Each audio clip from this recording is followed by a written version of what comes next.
Olá, querido, tudo bem? Nesse tempo eu queria compartilhar com você o Salmo de número 126, que é um salmo que eu gosto muito, que fala sobre o louvor das grandes obras que Deus faz na vida daqueles que se entregam ao Senhor e daqueles que Deus faz o seu povo, que era justamente um salmo que refletia, esse salmo reflete a história do povo de Israel, e nós vamos pegar um pouco desse contexto histórico e trazer as avaliações e as interpretações, a mensagem de Deus para nós nesse tempo.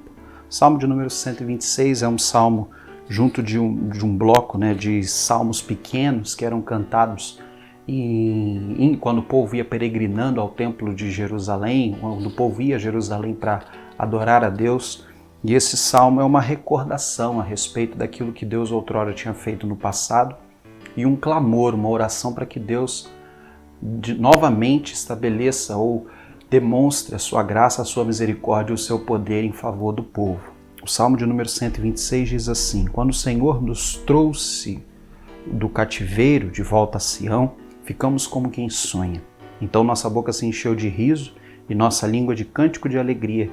E se dizia entre as nações: o Senhor fez grandes coisas por eles. Sim, o Senhor fez grandes coisas por nós e por isso estamos alegres. O Senhor restaura nossos cativos, assim como renovas as correntes do Negueb. Os que semeiam em lágrimas colherão com cânticos de júbilo. Aquele que sai chorando a plantar a semente voltará com cânticos de júbilo, trazendo consigo os seus feixes. O trecho que demonstra para a gente dois pontos históricos a respeito do povo de Israel se encontram no verso 1 e no verso 4. Primeiro, o verso 1 trata que esse salmo recorda o período onde o povo foi exilado. Vale lembrar que Jerusalém foi exilada pela Babilônia e a Babilônia levou o povo de Jerusalém, uma grande parte do povo de Jerusalém, como escravos, para servir como escravos na Babilônia, um período de 70 anos, um período muito difícil.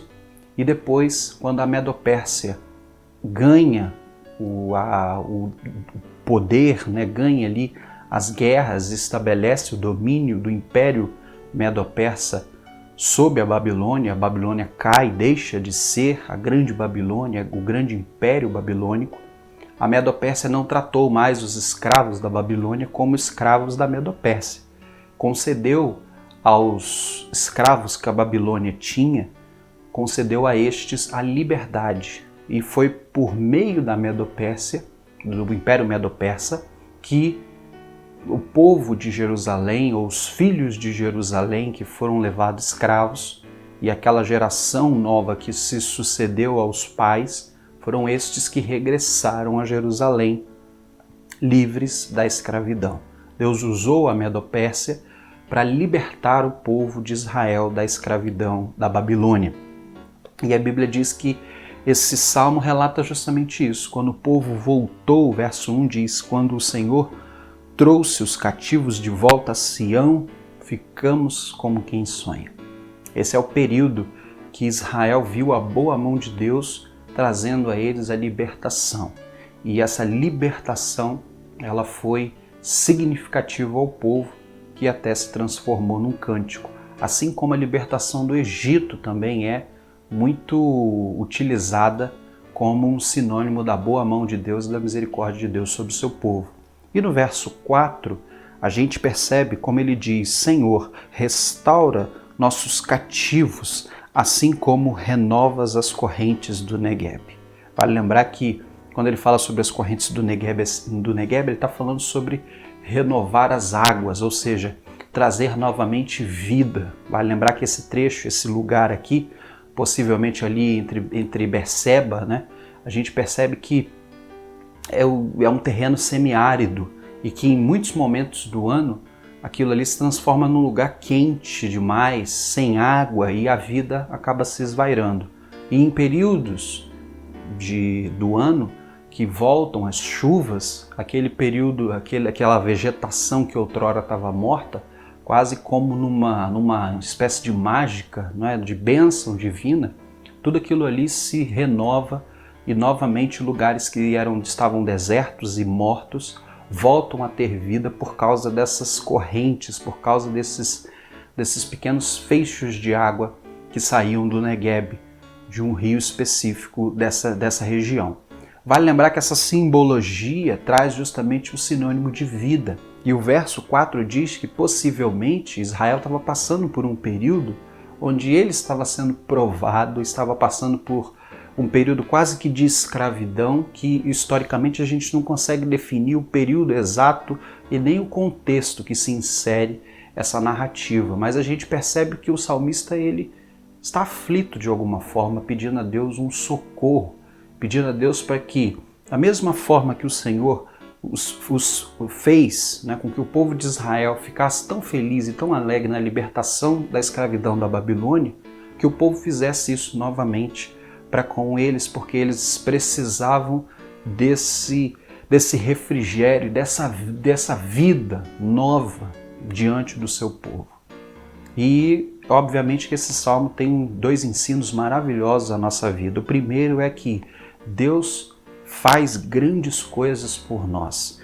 E as mesmas obras que Deus sempre realizou por nós, Ele haverá de realizar, Ele haverá de continuar a realizar grandes coisas por meio da nossa vida e por amor a cada um de nós. Essa é a verdade que o Salmo 126 ensina, de que Deus cuidou do seu povo, por exemplo, no Egito, mas também cuidou do seu povo na Babilônia.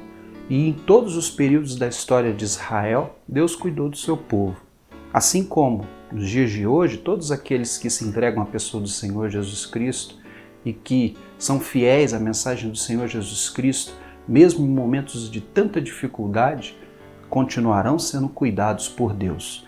E as promessas que Deus dá justamente são uma esperança para nós. As promessas que a Bíblia traz para nós é Deus dizendo, olha, calme que diante de todas as tribulações e dificuldades eu estou com você. A hora certa vai chegar onde muitas coisas haverão de se cumprir a sua vida. Agora, nesse período nosso terreno, de vida terrena, e de uma vez por todas, quando você estiver comigo na glória. Mas as promessas de Deus, muitas delas se aplicam à nossa vida hoje. E sim, momentos de tribulação estarão nos acompanhando na nossa vida. Sempre virão, né, nos trazer pânico, nos trazer incertezas, questionamentos. Mas o próprio Deus, o próprio salmista diz, o Senhor fez grandes coisas por nós. A nossa língua se encheu de cânticos de alegria. E o salmista diz, Senhor, faça a mesma coisa, porque nós cremos que o Senhor pode fazer. Nós cremos que o Senhor pode restaurar muitas coisas na nossa vida. Assim como o Senhor já restaurou no passado muitas situações, o teu povo, o Senhor pode fazer também no dia de hoje. E Deus pode fazer na nossa vida, assim como Ele tem feito grandes obras na nossa vida ao longo da nossa história, das quais são incontáveis e maravilhosas, e dificuldades sempre vêm à nossa vida, Deus vai continuar agindo com misericórdia e com graça, mesmo que as circunstâncias e o momento da nossa vida pareça tão obscuro e tão sem saída. Mas Deus está no controle e Ele observa todas as coisas. Agora o salmista ele coloca dois versos para a gente finalizar que são muito especiais. O verso 5 e o verso 6, quando ele diz a respeito de um provérbio, ou seja, de um ditado popular no meio desse cântico. Quando ele diz assim, os que semeiam em lágrimas colherão com cânticos de júbilo. Ou seja, aquele que sai chorando a plantar a semente voltará com cânticos de júbilo, trazendo consigo seus feixes. Ou seja, é um simbolismo de que, sim, nós passamos por momentos difíceis, mas o que nós vamos fazer nesses momentos difíceis? Nós vamos confiar em Deus e nós vamos plantar a semente, ou seja, nós vamos trabalhar, nós vamos nos empenhar, nós vamos nos esforçar, mesmo que doa, mesmo que seja sofrimento, mesmo que nos custe, sabe? Servir ao Senhor em momentos de dificuldade. Mesmo que seja uma prova, confiar em Deus, mesmo que a gente não consiga enxergar à nossa frente. Mesmo que a gente não tenha certeza do amanhã.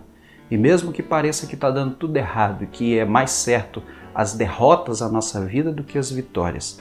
Mas confiando em Deus e sabendo que é Deus que controla a nossa história e controla a nossa vida, nós temos certeza que Deus haverá de fazer grandes coisas por nós e as suas promessas haverão de se cumprir. E sim, nós voltaremos a nos alegrar. E sim, como diz o Salmo, as pessoas, os outros povos, as outras famílias, as outras cidades verão a bênção de Deus nos acompanhando e elas reconhecerão o Deus poderoso que nós servimos. Agora, como nós temos que esperar essa ação de Deus? Deus também permite muitas situações da nossa vida para provar a nossa fé. E como você vai viver esses momentos de dificuldade? Mesmo que seja penoso, você precisa semear. Você precisa, ou seja, trabalhar em pró do reino, como a gente tem falado nas reflexões do reino de Deus. Você tem que trabalhar em pró da verdade de Cristo Jesus. Você tem que trabalhar em pró dos valores de Cristo Jesus. Você tem que ser fiel, como diz o livro de Apocalipse, ser fiel até a morte, ser fiel até o último suspiro da sua vida, porque a coroa da vida vai ser entregue a você no fim.